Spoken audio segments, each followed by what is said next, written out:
Et la dernière fois que j'ai dormi dans ce parking, j'ai dormi là. Voilà. C'est une femme entre désespoir et colère qui a décidé de frapper un grand coup en racontant son histoire aux médias. Mallory Nataf, star à 20 ans de la sitcom Le miel et les abeilles, serait aujourd'hui SDF et ses 3 enfants lui auraient été retirés. Voilà, j'ai plus de cœur, j'ai plus de vie, quoi. Point. Alors comment celle qui à 20 ans a connu la gloire en est-elle arrivée là ? Les 3 mois que j'ai vécu, ils ont été plus intenses que les 35 dernières années de ma vie. Et je n'oublierai jamais ces moments et j'ai changé, je ne suis plus la même personne. Pourquoi a-t-elle voulu médiatiser sa descente aux enfers ? Alors que certains l'accusent de vouloir orchestrer son retour sur le devant de la scène et mettent en doute sa sincérité, nous l'avons rencontrée. C'était il y a 2 jours. Mallory Nataf nous emmène sur les traces de son errance. Métro, hall d'immeuble ou encore ce parking. Elle dit avoir vécu dans la rue avec son enfant de 2 ans et demi. Et la dernière fois que j'ai dormi dans ce parking, j'ai dormi là. Voilà. Alors venez. Toutes les affaires que j'avais, y compris la poussette, je mettais tout devant la voiture. Ce qui fait que quand le gardien il se présente, il voit rien. Et donc la voiture, normalement les voitures étaient plus proches. Et hop, là j'ai dormi avec le bébé. Mallory raconte qu'elle a survécu avec son bébé en fouillant dans les poubelles pour se nourrir et surtout grâce à la générosité des passants. Il y a une dizaine de jours, le matin, parce que j'étais là le matin, et il y a une dame, Catherine, elle s'appelle, je lui demande toujours où venez-vous, elle me dit je suis belge. Elle me dit vous êtes en difficulté, vous avez plus de toit. Je dis non, elle me dit ah mon Dieu mais c'est catastrophique, mais je connais le problème. En l'occurrence il y avait des gens qui étaient au courant. Elle ouvre son porte-monnaie, elle fait comme ça, elle dit écoutez j'ai 80 €, bon je vous donne ce que j'ai. Une épreuve douloureuse qui a marqué Mallory à jamais. Les 3 mois que j'ai vécu, ils ont été plus intenses que les 35 dernières années de ma vie. Jour après jour, je me disais, je ne vais pas faire le jour d'après, pour être très honnête. Parce que vraiment, ça fait peur.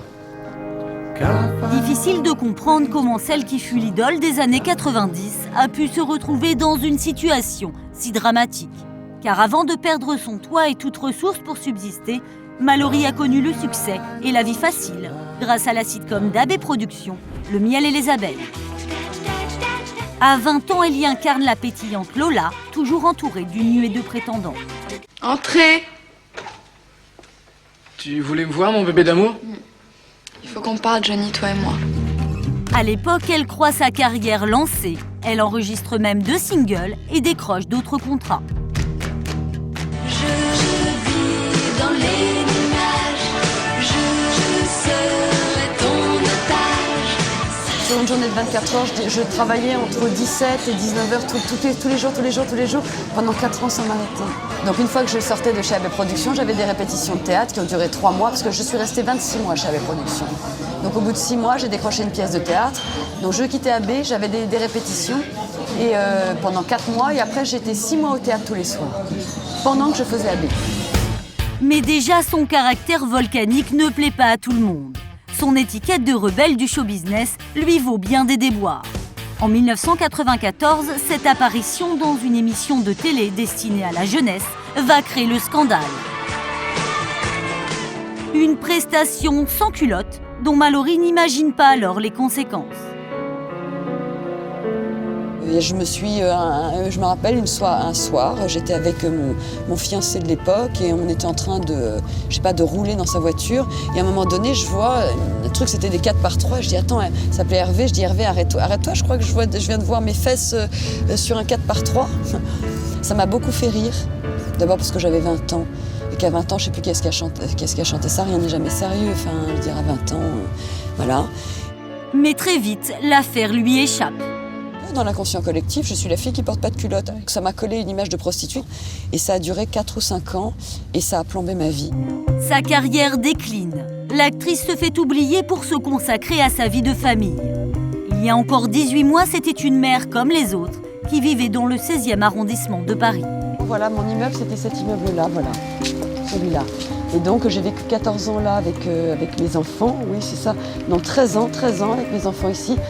Il y a quelques mois, sa vie bascule. Ses 2 aînés, Raphaël et Angèle, sont placés chez leurs pères respectifs, dans des circonstances difficiles à éclaircir. Et je pensais pas que ça arriverait un jour en fait. Donc le point de départ, c'est vraiment on m'enlève mes 2 enfants, j'ai plus de cœur, j'ai plus de cœur, j'ai plus de vie, quoi. Point. Mais ce qui va la précipiter dans la rue, ce serait la rupture d'anévrisme de son 3e mari. Mère au foyer, elle ne peut plus payer le loyer. C'est d'ici que je pars, bien évidemment, et que je me retrouve là, le premier hébergement pour Mirabeau à 50 mètres. Chez une personne que je fréquentais, qui n'était pas une amie, mais quelqu'un avec qui je m'entendais bien, qui m'a accueilli 40 jours chez elle. Mallory se retrouve seule avec son petit dernier, Chilo, âgé de 2 ans et demi. La descente aux enfers commence. Ils errent de foyer en foyer pendant 3 mois, jusqu'au jour où la brigade de protection des mineurs lui retire son enfant. Sa détresse va émouvoir Marie Magrino, présidente d'une association d'aide aux sans-abri, qui le soir même lui laisse les clés de son appartement. Elle n'a même pas attendu que je termine de lui raconter mon histoire, elle a sorti ses clés tout de suite. Elle dit, bon écoute, prends ta valise, suis-moi, je t'amène tout de suite voir l'appartement, comme ça tu vas poser tes affaires et tu vas être au chaud immédiatement. Elle avait l'air totalement perdue, donc son histoire m'a un petit peu fait de la peine. J'ai donc décidé de la faire venir ici, à mon domicile, pour qu'elle puisse dormir et se reposer un petit peu, reprendre ses marques. Moi, je l'ai vue, j'ai discuté un petit peu avec elle. C'est une battante, donc je pense qu'elle va se battre. Et pour se battre, la jeune femme décide d'alerter la presse sur sa situation. Il y a quelques jours, à la une du quotidien Le Parisien, les Français découvrent l'histoire de Mallory. Les médias s'emparent de l'affaire. L'ex-star de sitcom enchaîne les interviews et les plateaux télé. Depuis, celle qui avait l'impression d'être oubliée de tous se sent galvanisée par tous ces témoignages de soutien. Allez, salut les filles, merci, au revoir, merci. Oh là là, elles sont trop chouettes, elles sont trop choupinettes. Elles m'ont encouragée, tout. Elles m'ont dit on vous suit et tout. On a tout suivi, vous allez récupérer vos enfants, on est toutes avec vous, toutes les mamans. On sait que les services sociaux, c'est catastrophique ce qui se passe. Oh, c'est extraordinaire. Tous les Français, ils suivent ça comme des épisodes. En fait, ils me disent la suite. Mais cette médiatisation soudaine a son revers de médaille. Un tempérament exalté, des propos parfois confus et une manucure parfaite. Pour certains, Mallory Nataf ne dit pas toute la vérité. Alors il paraît que maintenant on dit qu'elle dort dans la rue puis elle a une manucure parfaite, c'est quoi? Elle manipule tout le monde. Et comment tu réagis par rapport à tous ces bruits qui courent sur toi? Bon, j'ai même pas lu une ligne. Je me suis tenue propre, absolument, et ce jusqu'au bout des ongles. Comme moi, j'étais pas, comme j'avais l'habitude d'être, au moins j'avais mes mains faites, voilà.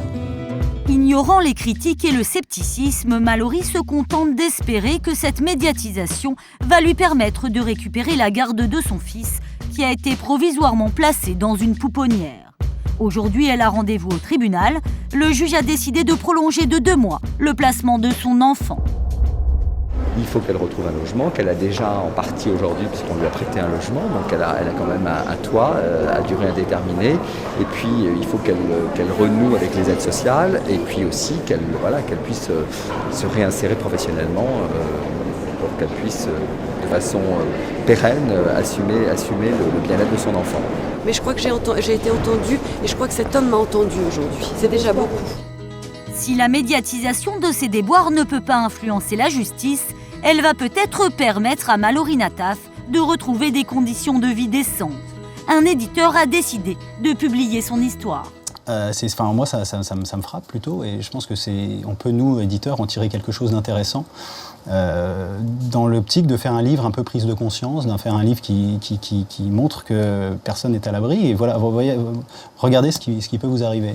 Et l'exemple de Mallory Nataf, à ce titre, est très parlant. Pour Mallory Nataf, ce livre est aussi un moyen de récupérer son fils. Donc ça veut dire que cette avance que je recevrai, elle est vitale pour aller récupérer mon bébé en fait. C'est vraiment vital. C'est là, on n'est plus dans le luxe, on est dans le nécessaire absolu en fait. Pour celle qui avait décidé de vivre dans l'ombre pour se consacrer à sa vie de famille, revenir dans la lumière semble aujourd'hui le seul moyen d'envisager l'avenir sereinement.